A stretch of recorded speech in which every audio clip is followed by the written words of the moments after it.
Hello everyone, welcome to the weekly recap, the first post E3 weekly recap.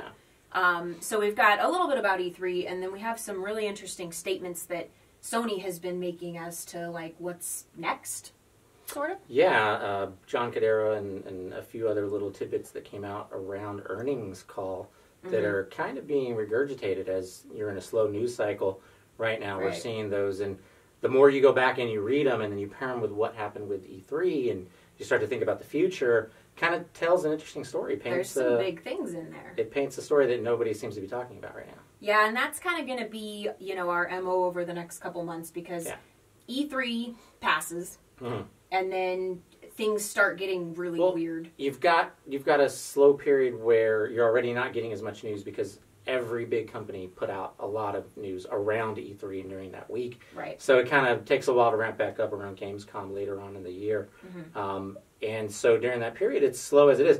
But I've noticed that a lot of these companies, a lot of these publishers, PR teams, pretty much anybody out there that's responsible for putting out weekly, monthly, quarterly information, they're really starting to shy away from that. They're getting very gun-shy, which is definitely not good for YouTubers, not good for people to do shows like what we're doing, where we're discussing that type of information. Yeah. So you'll see a little bit more of delving deep into some of these things that we feel like aren't being talked about weekly. You were mentioning that as well. Yeah, definitely. So we're going to try to do some discussions that don't sound like... Podcasts start getting crazy around this time of the year. They start being like, look, Microsoft, let me give you my 25-year plan, okay? Here's what you should be doing. Like, that becomes what people are talking about, because there's not news coming out, and the fan bases have made it really hard for news to come out without getting really criticized, hence the 25-year plan. So we're going to focus on finding some of those things that have maybe been going on for a while and putting a deeper discussion into them, which is very much what we have today. Definitely. So E3, we've talked some about E3. You were at Microsoft's E3 briefing. Any thoughts? Well, I mean, I've talked a little bit about it. I've been on a few podcasts since then. We did a live show as well where we talked about it at length as well. I felt like I've said a lot, but I felt like you have kind of a unique viewpoint on both Microsoft and Sony, which were sort of the two biggest stories that came out of there. Yeah. Or at least they were the ones that seemed to have the most legs, where people are still talking about it for days and weeks later. And I don't think that's going away anytime soon. But I don't feel like you've also said a lot of the things you've said to me in private. So what was your take on those instead? So I noticed a couple of things that were interesting. I thought Microsoft had an okay E3. I probably said the same thing last year about their E3. You did say that. It wasn't as exciting as maybe it could have been, but you certainly can't say they didn't show up. Well, here's what we both said. We were kind of underwhelmed with what they had, but after you watched everybody's show, and then you go back and you rewatch them again, for people that do this... You're like, wow. You're like, that actually was pretty darn good by comparison to everything else. You know, you can always count on others to make you look a little better. Yeah, that does happen. So that is true, because, you know, Microsoft is first always now, and I was kind of like, interesting show, and then, you know, more shows were happening, and I was like, wow, it's just not the greatest E3. This year, though, people were really wowed by what Microsoft had to say. Here's the thing about that.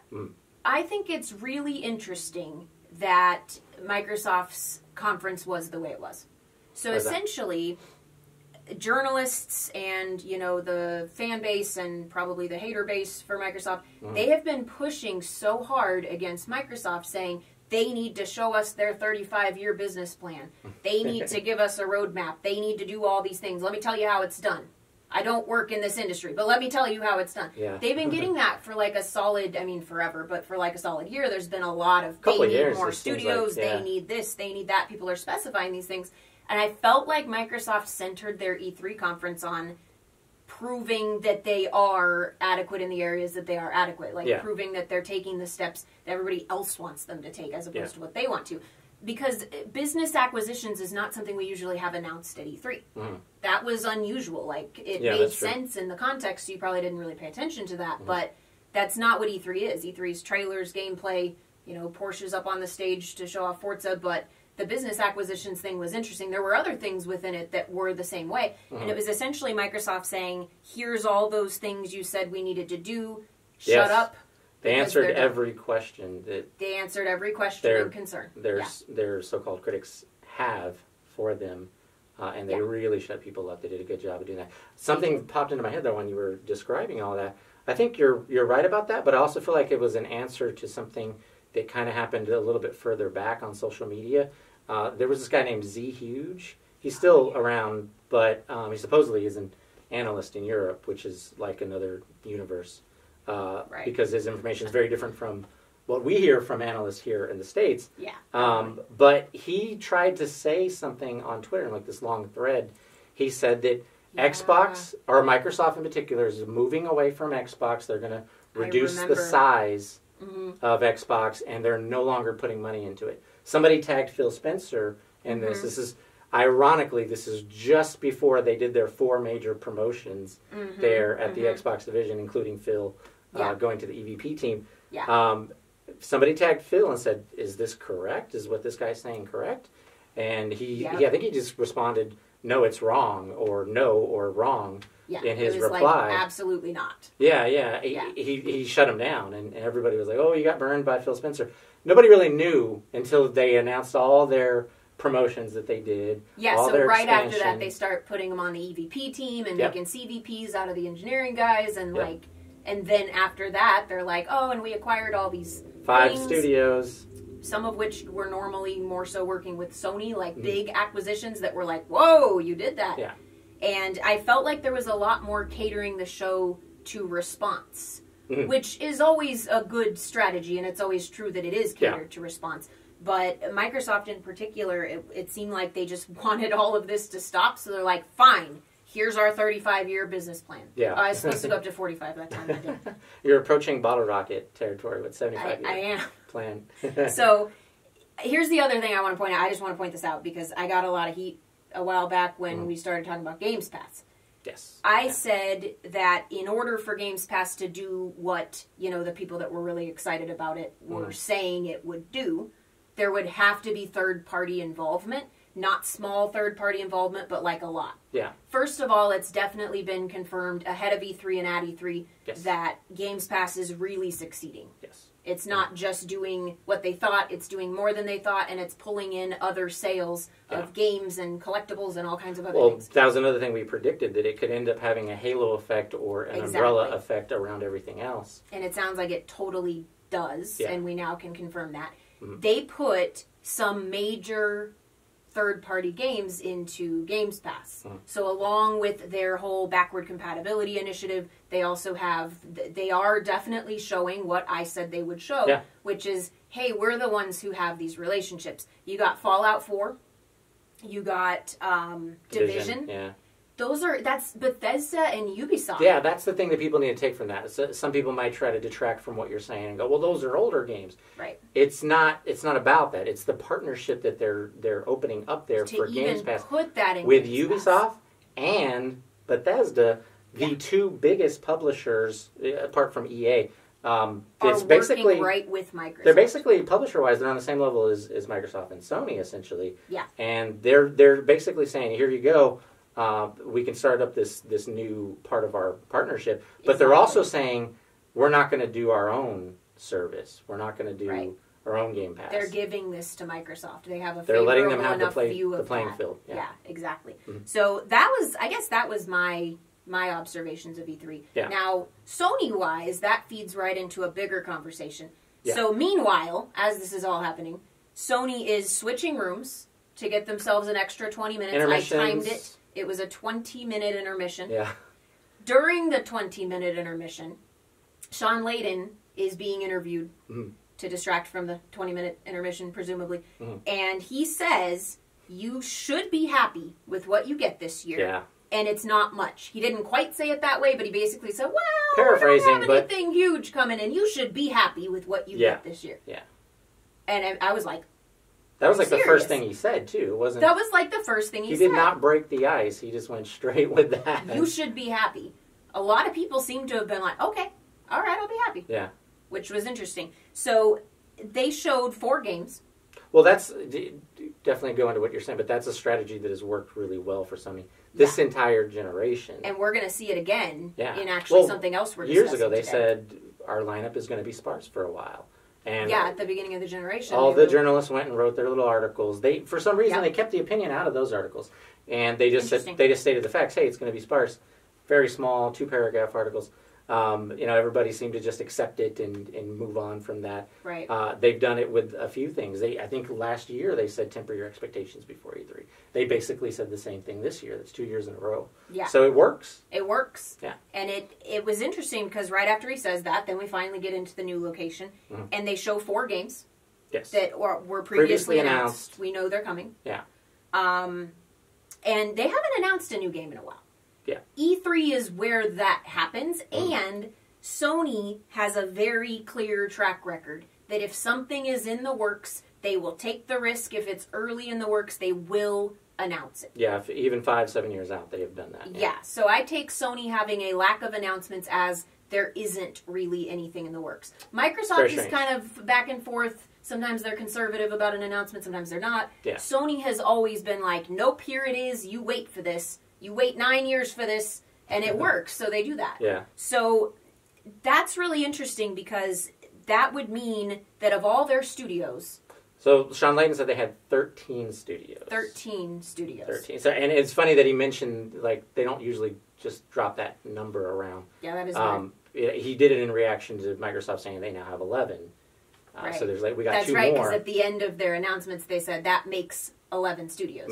Yeah. We're coming for you, Sony, because we're 2 behind you right now. Essentially, basically. Yeah. But it's funny that he mentioned that. But we only have 4 games announced. So what are the other 9 studios doing? Why is nobody concerned with that? There's a lot of concern going around for everything that happens in gaming these days. But we're just okay with that. But that's not concerning us. Yeah. We're not worried you about that. You could, if you want to make an argument for them, you could say, well, a lot of the studios were working on VR-type games that came out recently. Okay, so what do they do after that? Yeah. What's the studio working on now? They haven't announced anything, and that's not Sony's style. That's not Sony's style, because even if they were just barely starting to draw out the design of what a character was going to look like, and they hadn't even started anything, we would be hearing about it. You just do a little CG trailer with the title on it, yeah? Yep. I mean, Sony can just put a name up on the screen, and then everybody cheers. Yeah. So if there was a name or anything to put on the screen, I think that they would have. Yeah, I think so. So that's interesting, because having studios doesn't do anything. And that's what we're seeing from that lack of new announcements is like they have 9 studios not doing anything, which is effectively not having those 9 studios right at the moment. It's very strange, yeah. So here's the thing that I think is part of it. They have said several times recently that they are focusing on DLC, on expanding franchises like God of War, like expanding the universe. Like God of War t-shirts and more games. Yeah. And what's interesting is they've been really getting celebrated for that. Haven't other platforms been like criticized for doing that? Yeah. For like milking the franchise, I think is what people usually say. Once you get up to around 4 or 5 or whatever, they start to criticize and say that we're milking stuff. I think there was a press release saying that they were thinking of maybe doing up to 5 God of War games after this one that just came out. Right. And we didn't see that same criticism over that. It's interesting that was interesting. Kind of gone away. And there's already been a few before God of War games. Yeah. Before this one. So at what point do you get to milking the franchises? There is definitely double speak. Depends which company you are, I guess. Yeah, that's happening around all that stuff for sure. So that's interesting. That might be where part of it's coming from. That doesn't explain why their studio's not doing anything. Yeah. But it would explain where maybe other content will come from. So yeah, I think a lot of the studios have to be working on DLC and things like that because they did mention that. Kadera in particular mentioned it in an interview. Okay, yeah. So everyone keeps trying to talk about the PS5. It has been in the news a lot, despite the fact that there is no proof that anything from it exists. Yeah. If it were coming in the next 2 years, at this point in time, just to remind people, we had documents in 2012, February 2012. Those consoles didn't come out until November 2013, so a good, almost 20 months there, almost a couple of years. So that's what you start to get because of how long that process is. We know from what they talked about with the X, it can be up to 5 years process from inception to releasing on the shelves. Right. So you would think you would see something. Sony's MO is, if they were working on it, I feel like a game has a greater chance of falling through than hardware because they're working on their hardware. So if that was in the works, they would tell us that, I feel like. Here's the thing I find interesting that nobody's talking about. anytime Sony mentions anything around, like, what's next, what they're working on, they are super vague with their language. They are not saying it's a console. They're not saying it's hardware. They're certainly not saying it's a PS5. And honestly, my theory is they don't want to get sunk when it doesn't happen. If it doesn't happen, they don't know if it's going to happen. That's definitely what it seems like to me as well. If you look at all the language that we have, and you have a couple quotes and things, and I have a few quotes as well, and he's been asked specifically about that. Yeah. And John Cadera, and he will not say the words PS5. He will not It has never utter been said them by Sony. at all. They won't talk about it. They're not going in that direction, it appears, from everything they're saying. I mean, what are some of the quotes that you got?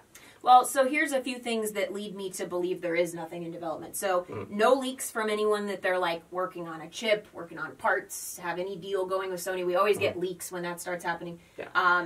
No evidence in the R&D budget over the last year that suggests research for a console. Only a very slight increase. Very slight increase. Not enough for a console, especially with where we are in consoles right now. Movements of financial staff into head positions. We've talked about this. They've been putting financial people in charge, which we have predicted the ways that will change the landscape. Yeah. And so an article comes out, an interview comes out, and I'll set up how this happened, where they basically said PS4 is ending its life cycle, nearing the end of its life cycle. Yes. But PS5, which is not what they said, it's what the journalist who wrote it said, is not coming for at least another 3 years. So here's how this kind of played out. So the CEO makes an announcement of the 3-year business plan and shows that the profits will dip in 2021.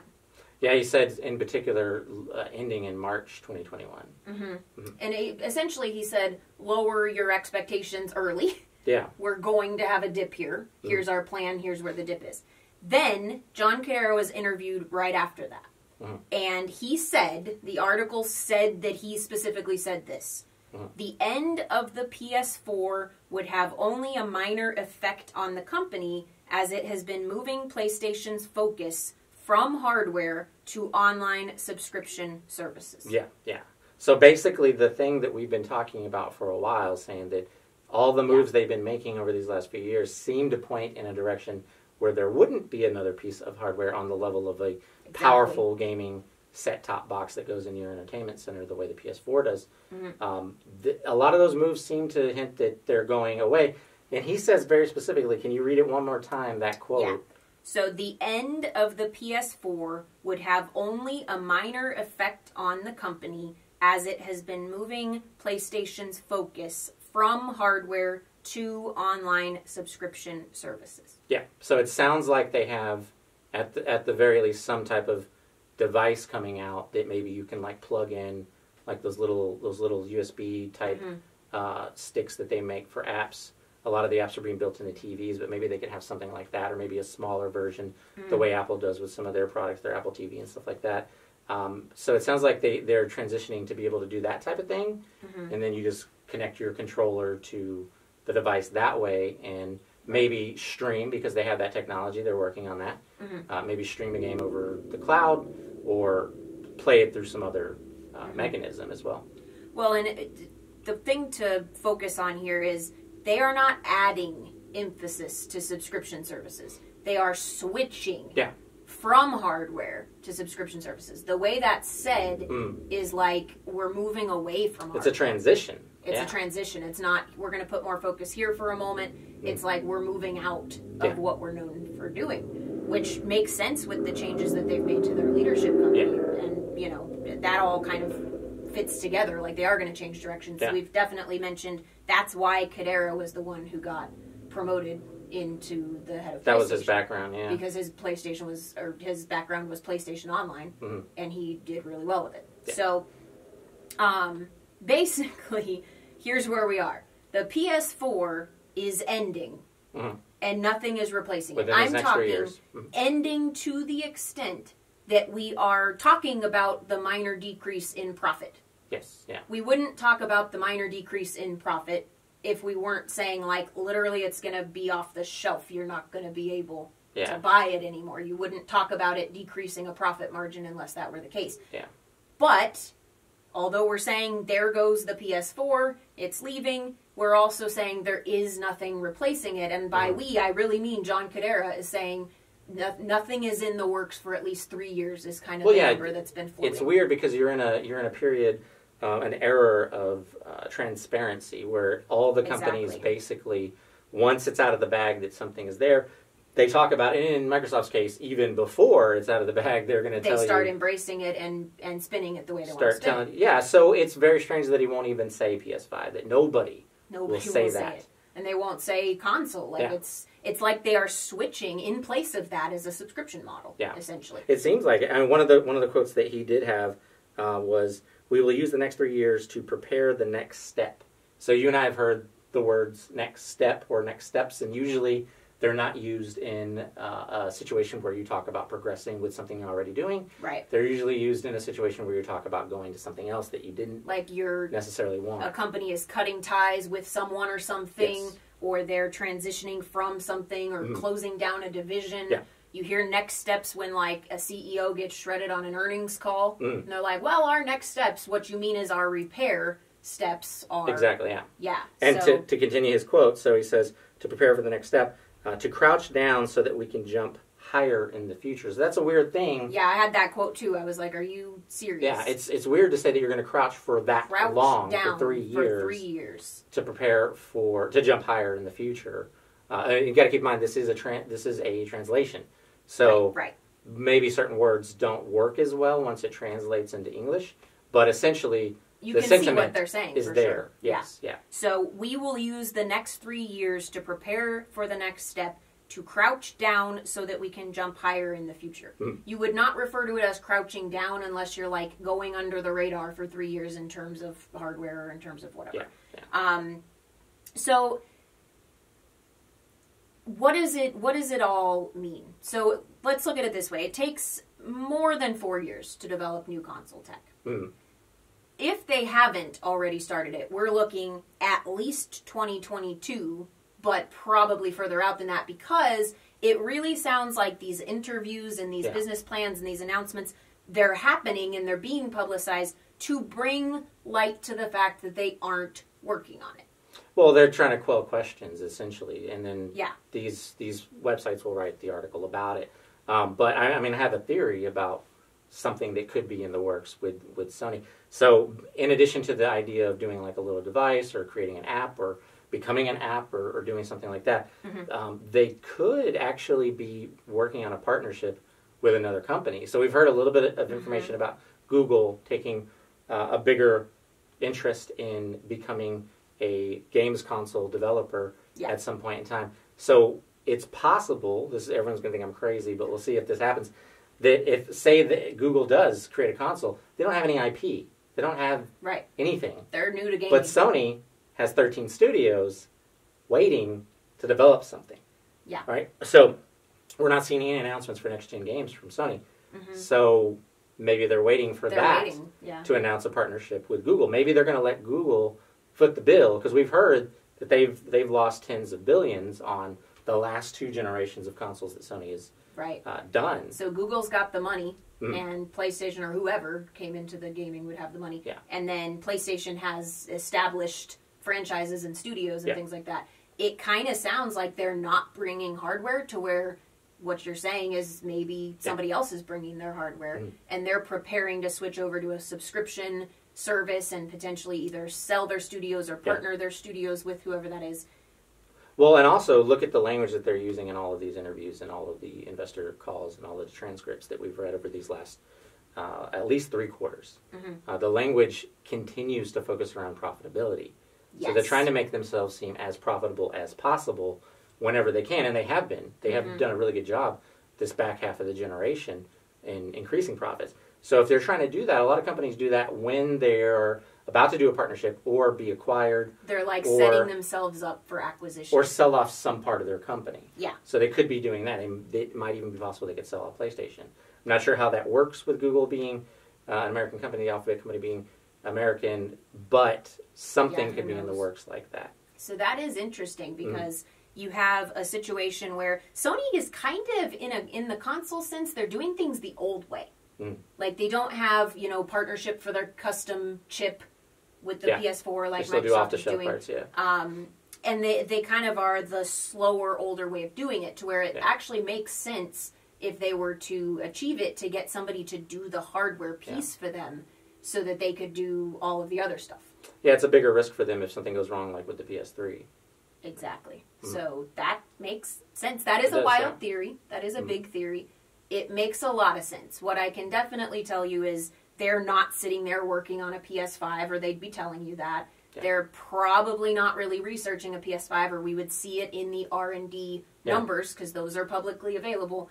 So it's going to be really interesting to see. It'll be interesting to see. I think we'll know if we're wrong about what we're saying here by probably next E3, or at the very least by the end of next year. So there'll be some more information about all of this. So if we don't hear anything about new hardware in another year or another year and a half, something major is happening. They're either not doing it and they're leaving and doing something totally different, or they're going to partner with somebody who's going to carry that weight for them. I think so. So we will definitely discuss more on this if we get anything more. We're still diving into some of these interviews and articles that have come out and stuff to discuss this a little bit more. And, you know, we could be wrong. They could have, in secret, been designing the PS5 this entire time the way Xbox did the X. Who knows? That would be a drastic MO change. Yeah. That'd be very interesting. But obviously it's been done by Microsoft. They did it, so Sony could potentially do that. True. It just looks like the language they're using says everything is against that. They're trying to be really vague about saying it's not there. Yes. But, you know, it's funny because you've always said Microsoft kind of blazes the trail and Sony follows a couple years behind Microsoft and does essentially all the things that Microsoft does. So the DLC emphasis and franchise emphasis goes with that. Subscription services goes with that. Hey, maybe they did turn around and go copy Microsoft and be like, you know what, we're not going to announce it this time. I would be totally and completely floored if that were the case. I don't think that is the case. We will keep discussing that. This is now, for real, our last show on this set. Yes, definitely, yeah. So finally everything has come through to where you are picking up G4G and you're moving it. So next time we will be in a new environment of some kind. Yes, new set, yeah. And again, hoping to discuss might look something. The same. It might look exactly the same, or it might look kind of new. Who knows? Yeah. Well, hopefully I can use the better lens, because this lens that we use is not great. So. That would be awesome. Yeah. That is true. And so we're going to be looking kind of for more topics like this, deeper discussions, things that people aren't talking about. And as soon as we have a good discussion, we'll be back in our new set. Yeah. So if you like this video, give it a like and a share. We appreciate everybody's support. We've received tremendous support, even despite our somewhat inconsistent content, which has been super amazing. Yeah. So we really appreciate that. And thanks for watching.